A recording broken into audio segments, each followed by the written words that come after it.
Dear Esther, the gulls do not land here anymore. I've noticed that this year they seem to shun the place.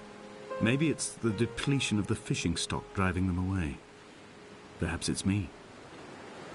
When he first landed here, Donnelly wrote that the herds were sickly and their shepherds the lowest of the miserable classes that populate these Hebridean islands. 300 years later, even they have departed.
Donnelly reported the legend of the hermit, a holy man who sought solitude in its most pure form. Allegedly, he rode here from the mainland in a boat without a bottom, so all the creatures of the sea could rise at night to converse with him. How disappointed he must have been with their chatter. Perhaps now, when all that haunts the ocean is the rubbish dumped from the tankers, he'd find more peace. They say he threw his arms wide in a valley on the south side, and the cliff opened up to provide him shelter. They say he died of fever 116 years later. The shepherds left gifts for him at the mouth of the cave, but Donnelly records they never claimed to have seen him. I have visited the cave and I have left my gifts, but like them, I appear to be an unworthy subject of his solitude.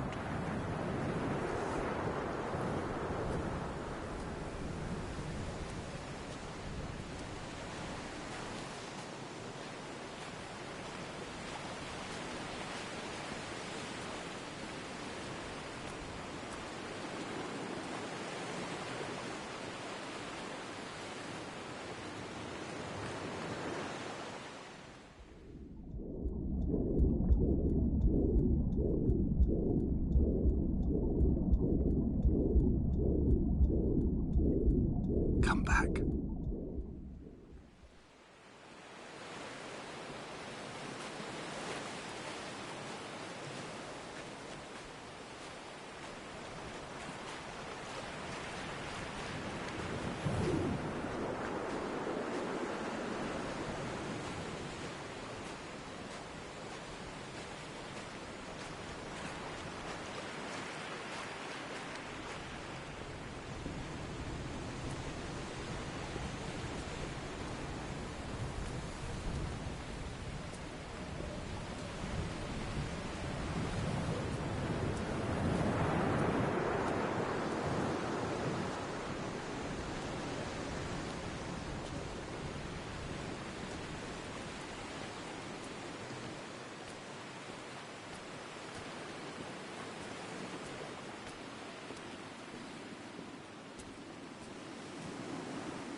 There was once talk of a wind farm out here, away from the rage and the intolerance of the masses. The sea, they said, is too rough for the turbines to stand. They clearly never came here to experience the becalming for themselves. Personally, I would have supported it. Turbines would be a fitting contemporary refuge for a hermit. The revolution and the permanence.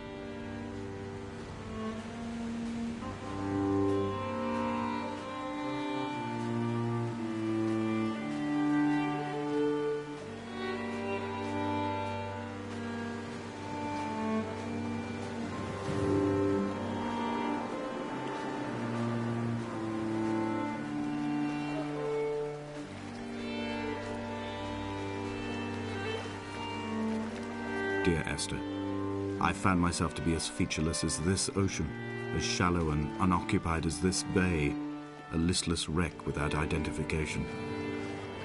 My rocks are these bones, and a careful fence to keep the precipice at bay. Shot through me caves, my forehead a mount. This aerial will transmit into me so. All overexposed, the nervous system, where Donnelly's boots and yours and mine still trample. I will carry a torch for you. I will leave it at the foot of my headstone. You will need it for the tunnels that carry me under.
Reading Donnelly by the weak afternoon sunlight. He landed on the south side of the island, followed the path to the bay and climbed the mount. He did not find the caves, and he did not chart the north side. I think this is why his understanding of the island is flawed, incomplete. He stood on the mount and only wondered momentarily how to descend, but then he didn't have my reasons.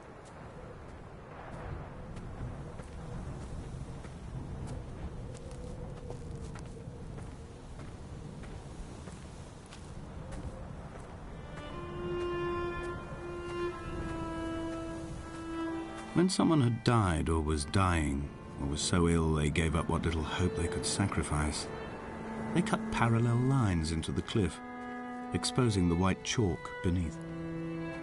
You could see them from the mainland or the fishing boats, and know to send aid or impose a cordon of protection, and wait a generation until whatever pestilence stalked the cliff paths died along with its hosts. My lines are just for this: to keep any would-be rescuers at bay. The infection is not simply of the flesh.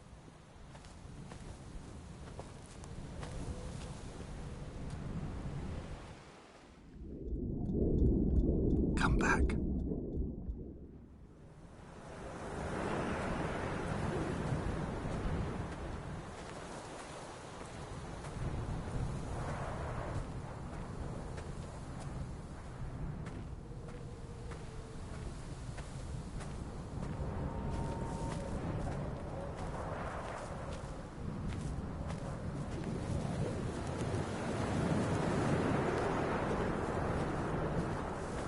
I quote directly, "A motley lot with little to recommend them. I have now spent 3 days in their company. That is, I fear, enough for any man not born amongst them. Despite their tedious inclination to quote scripture, they seem to me the most God-forsaken of all the inhabitants of the outer isles. Indeed, in this case, the very gravity of that term, forsaken by God, seems to find its very apex. It appears to me that Donnelly, too, found those who wander this shoreline to be adrift from any chance of redemption. Did he include himself in that, I wonder?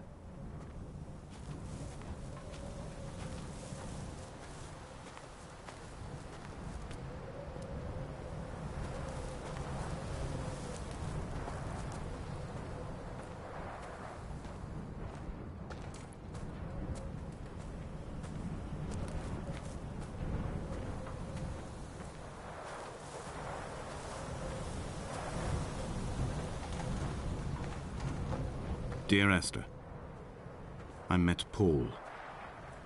I made my own little pilgrimage. My Damascus, a small semi-detached on the outskirts of Wolverhampton. We drank coffee in his kitchen and tried to connect to one another.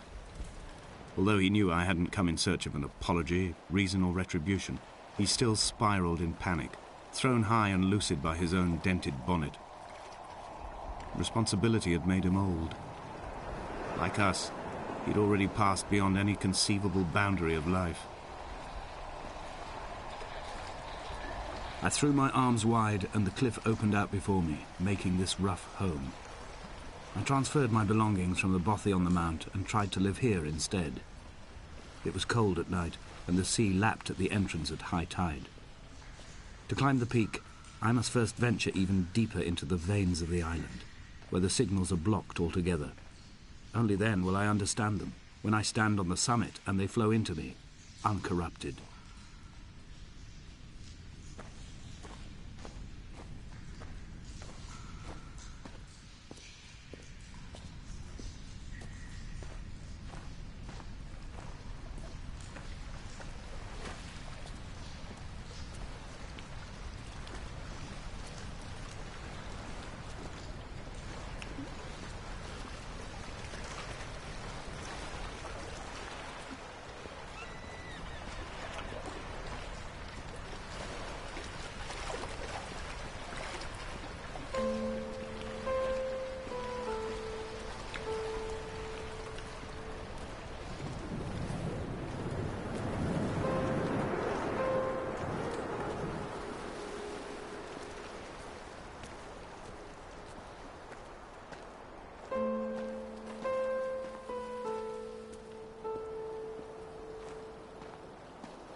I dreamt I stood in the center of the sun, and the solar radiation cooked my heart from the inside.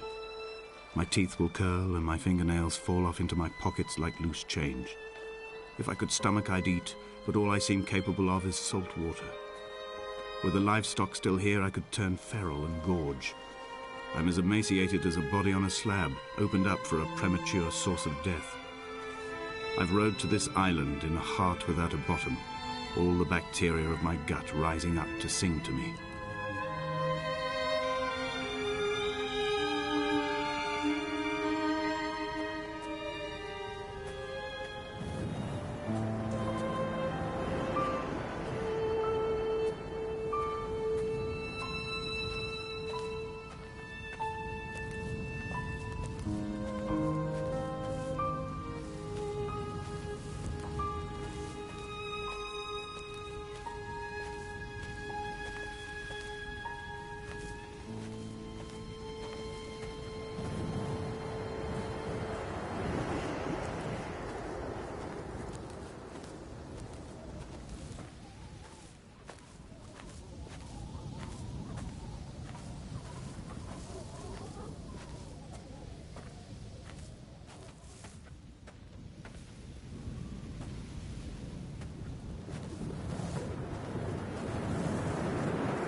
Dear Esther, I have now driven the stretch of the M5 between Exeter and Bristol over 21 times. But although I have all the reports and all the witnesses and have cross-referenced them within a millimetre using my Ordnance Survey maps, I simply cannot find the location. You'd think there would be marks to serve as some evidence. It's somewhere between the turn-off for Sanford and the welcome brake services. But although I can always see it in my rear-view mirror, I have as yet been unable to pull ashore.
There must be a hole in the bottom of the boat.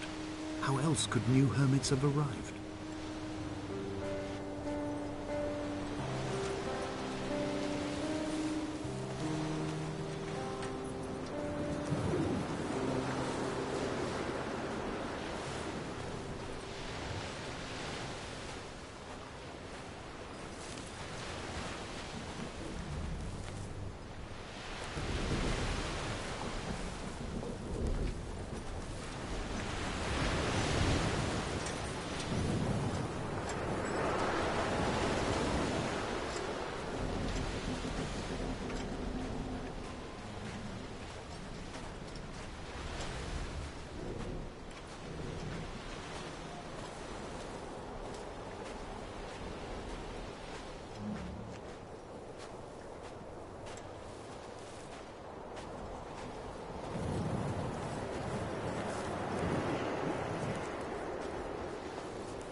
It's only at night that this place makes any sluggish effort at life.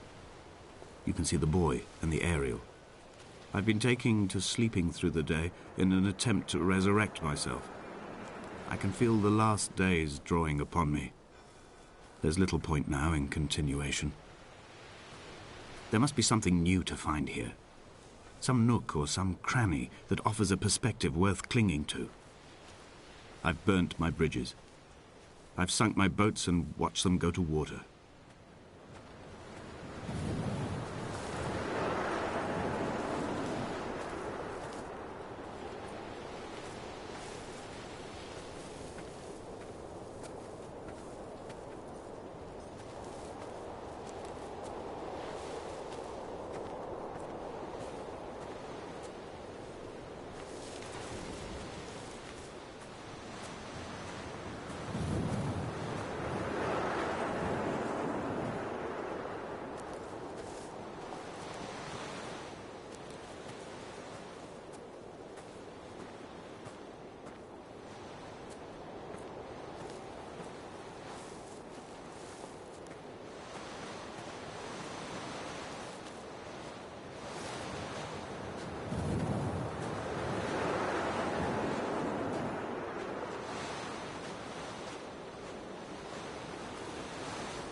had kidney stones and you visited me in the hospital. After the operation, when I was still half submerged in anesthetic, your outline and your speech both blurred. Now my stones have grown into an island and made their escape, and you have been rendered opaque by the car of a drunk.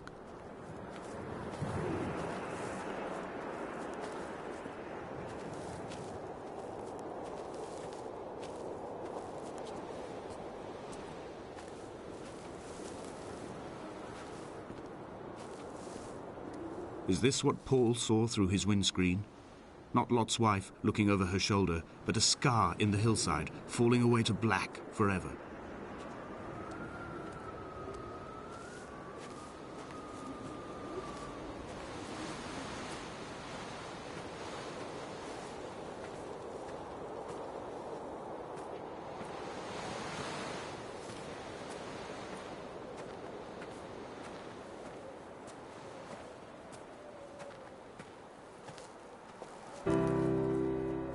Begun to climb, away from the sea and towards the center. It is a straight line to the summit, where the evening begins to coil around the aerial and squeeze the signals into early silence. The bothy squats against the mount to avoid the gaze of the aerial. I too will creep under the island like an animal and approach it from the northern shore.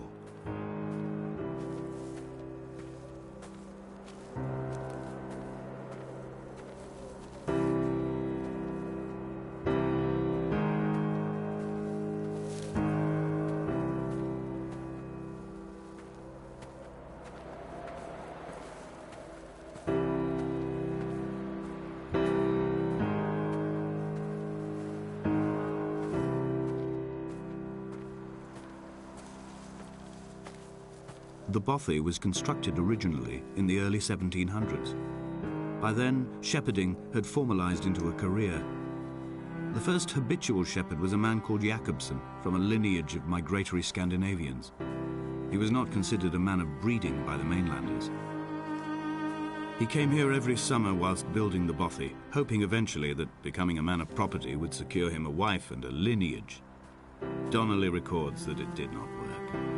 He caught some disease from his malcontented goats and died 2 years after completing it. There was no one to carve white lines into the cliff for him, either.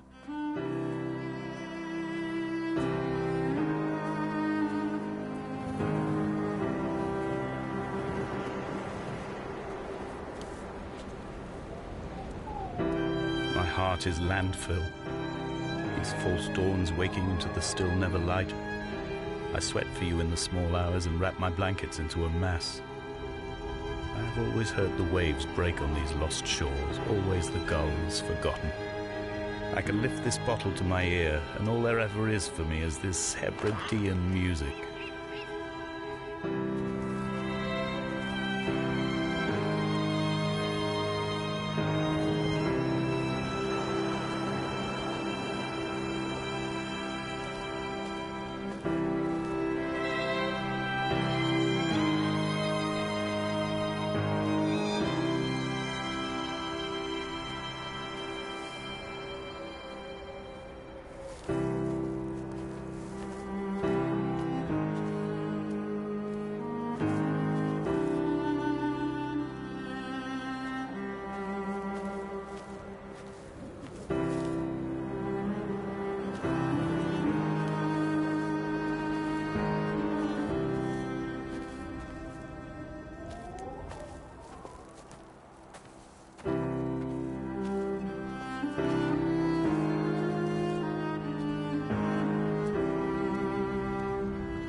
Jacobson's ribcage, they told Donnelly, was deformed, the result of some birth defect or perhaps a traumatic injury as a child. Brittle and overblown it was, and desperately light. Perhaps it was this that finally did for him, unable to contain the shattering of his heart. In half-light, his skeleton a discarded prop, a false and calcified seabird.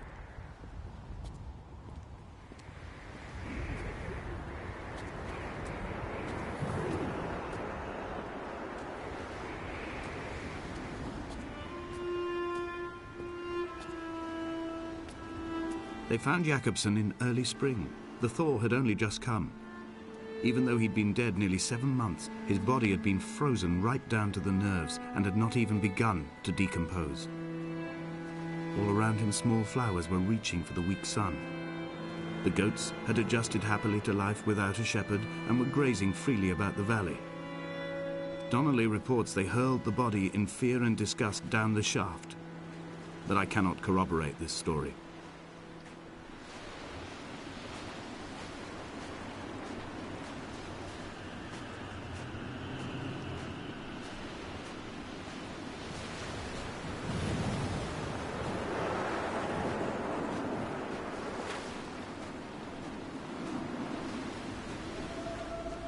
Climbing down to the caves, I slipped and fell and have injured my leg. I think the femur is broken. It is clearly infected. The skin has turned a bright, tight pink, and the pain is crashing in on waves, winter tides against my shoreline, drowning out the ache of my stones. I struggled back to the bothy to rest, but it has become clear that there is only one way this is likely to end. The medical supplies I looted from the trawler have suddenly found their purpose. They will keep me lucid for my final ascent.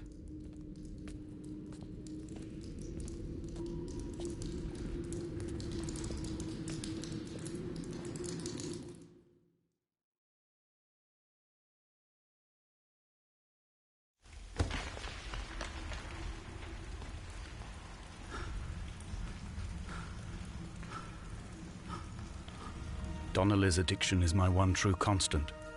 Even though I wake in false dawns and find the landscape changing, flowing inconstantly through my tears, I know his reaching is always upon me.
They'd stopped the traffic back as far as the Sanford Junction and come up the hard shoulder like radio signals from another star.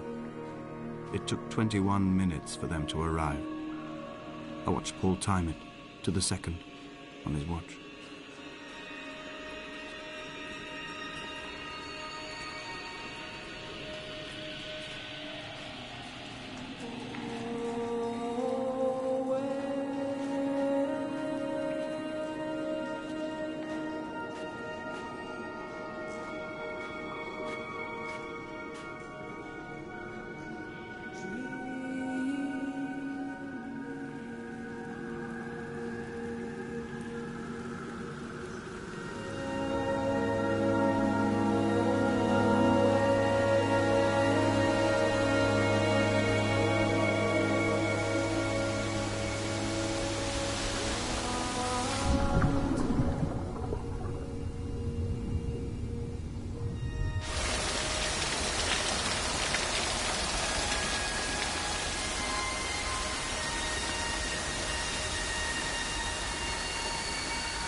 In my final dream, I sat at peace with Jakobsen and watched the moon over the Sandford Junction.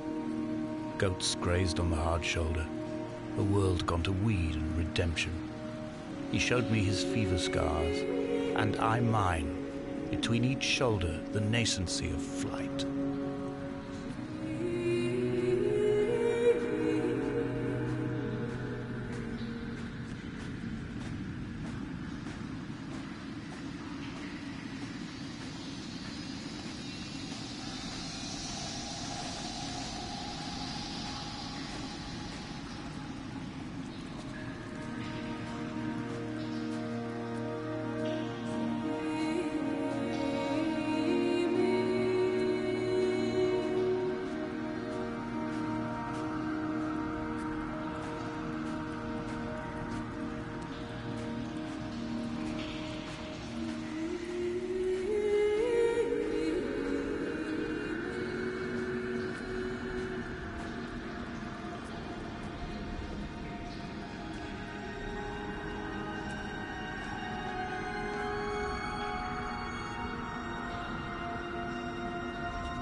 When I was coming round from the operation, I remember the light they shone in my eyes to check for pupil contraction. It was like staring up at a moonlit sky from the bottom of a well. People moved at the summit, but I could not tell if you were one of them.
The moon over the Sandford Junction, headlights in your retinas. Donnelly drove a grey hatchback without a bottom. All the creatures of the tarmac rose to sing to him. All manner of symbols crudely scrawled across the cliff face of my unrest. My life reduced to an electrical diagram. All my gulls have taken flight. They will no longer roost on these outcrops. The lure of the moon over the Sandford Junction is too strong.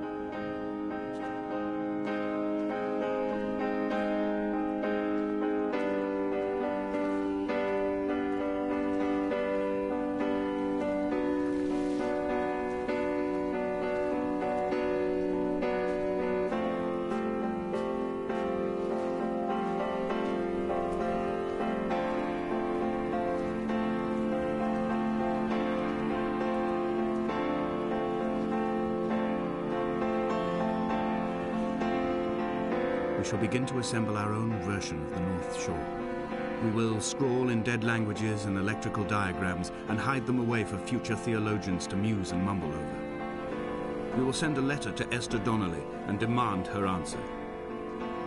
We will mix the paint with ashes and tarmac and the glow from our infections. We will paint a moon over the Sandford Junction and blue lights falling like stars along the hard shoulder.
There were chemical stains on the tarmac, the leak of air conditioning, brake fluid and petrol. He kept sniffing at his fingers as he sat by the roadside, waiting as if he couldn't quite understand or recognize their smell. He said he'd been travelling back from a sales conference in Exeter. He'd stopped for farewell drinks earlier, but had kept a careful eye on his intake. You could hear the sirens above the idling traffic.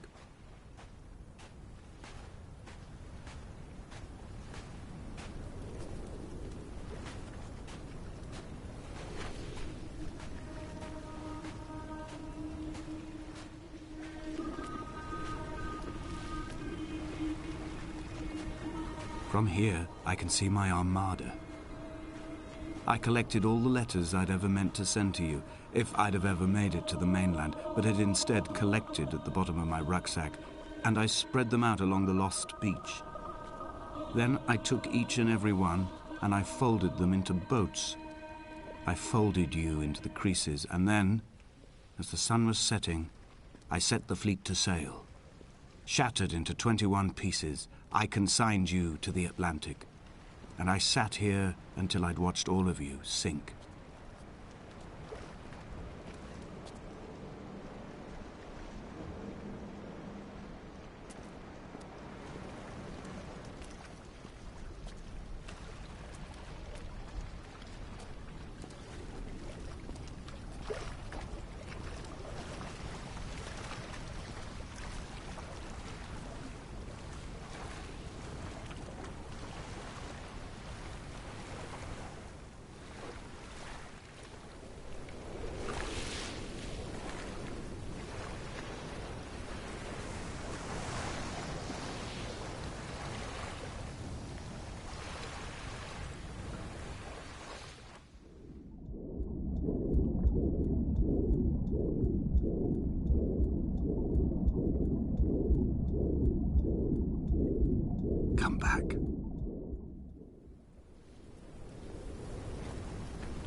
I will drag my leg behind me.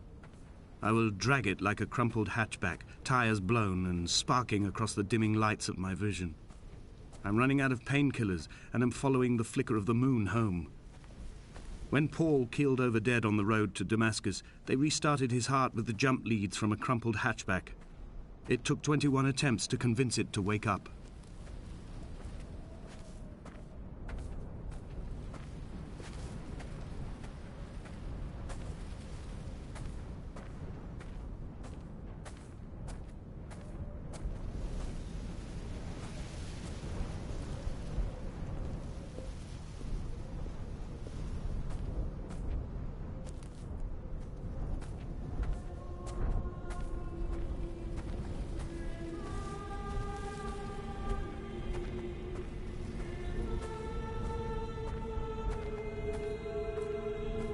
I've begun my voyage in a paper boat without a bottom. I will fly to the moon in it. I've been folded along a crease in time, a weakness in the sheet of life. Now you've settled on the opposite side of the paper to me.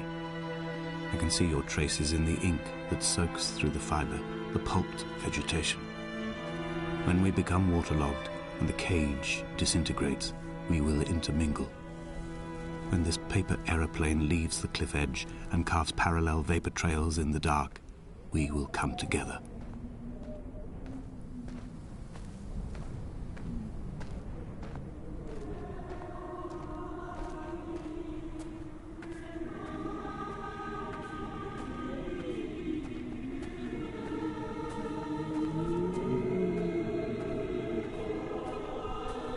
If only Donnelly had experienced this, he would have realized he was his own shoreline, as am I. Just as I am becoming this island, so he became his syphilis, retreating into the burning synapses, the stones, the infection.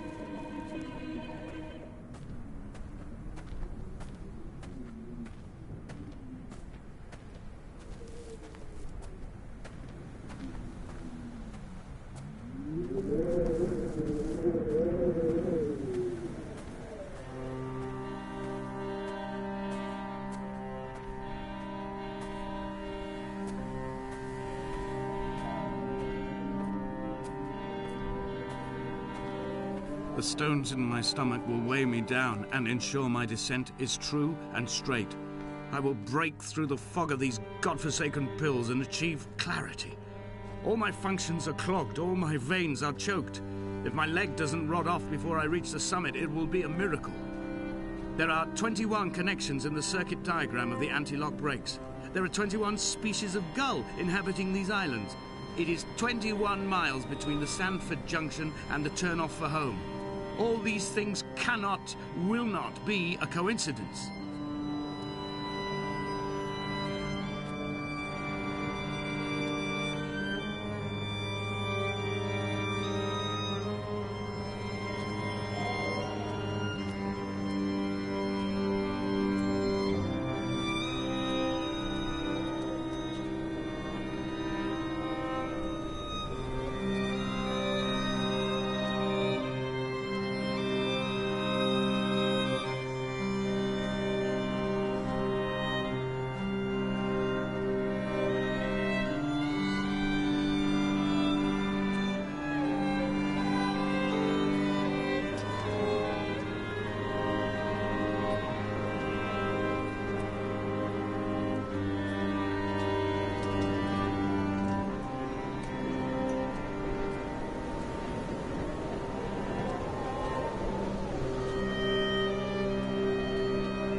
He was not drunk, Esther.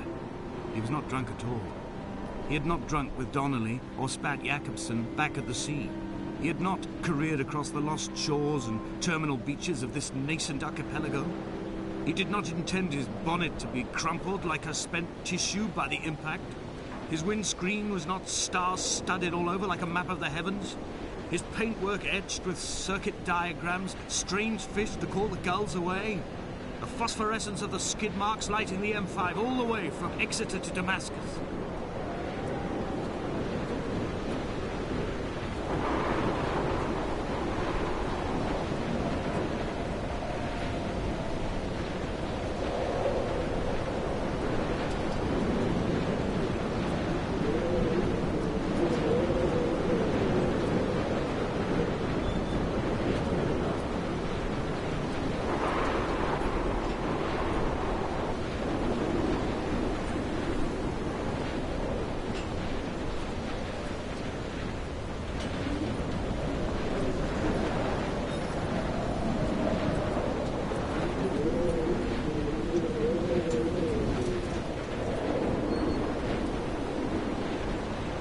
We will leave twin vapor trails in the air, white lines etched into these rocks.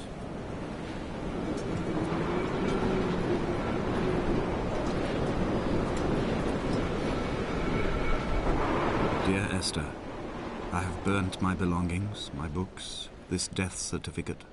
Mine will be written all across this island. Who was Jakobsen? Who remembers him? Donnelly has written of him, but who was Donnelly? Who remembers him? I have painted, carved, hewn, scored into this space all that I could draw from him. There will be another to these shores to remember me. I will rise from the ocean like an island without bottom, come together like a stone, become an aerial, a beacon, that they will not forget you. We have always been drawn here. One day the gulls will return and nest in our bones and our history. I will look to my left and see Esther Donnelly flying beside me. I will look to my right and see Paul Jakobsen flying beside me. They will leave white lines carved into the air to reach the mainland, where help will be sent.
Hello everyone, I'm Dan Pinchbeck, I'm the creative director of The Chinese Room, and this is the Dear Esther developers commentary. Hi, I'm Robert Briscoe, I'm the artist on Dear Esther. And I'm Jessica Curry, and I was the composer on the game. So what you're looking at today is a remake of a mod. Dear Esther started off in 2007 as a Half-Life 2 mod that did really well in the modding community, which was fantastic, and as a result of that attracted the attention of Rob, who worked as the primary developer on a Source remake of the game that was released in 2012. And this year is another remake where it's been updated for a cross-platform release, and we wanted to add in this developer's commentary just to give you a bit more of an insight into some of the ideas behind the game as it came together.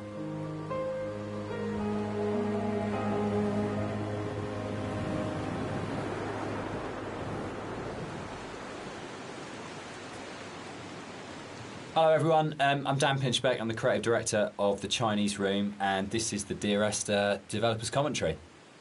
Hi, I'm Robert Briscoe, I'm the artist on Dear Esther. And I'm Jessica Curry, and I was the composer on the game. So what you're looking at today is a remake of a mod. Dear Esther started off in 2007 as a Half-Life 2 mod that did really well in the modding community, which was fantastic, and as a result of that attracted the attention of Rob, who worked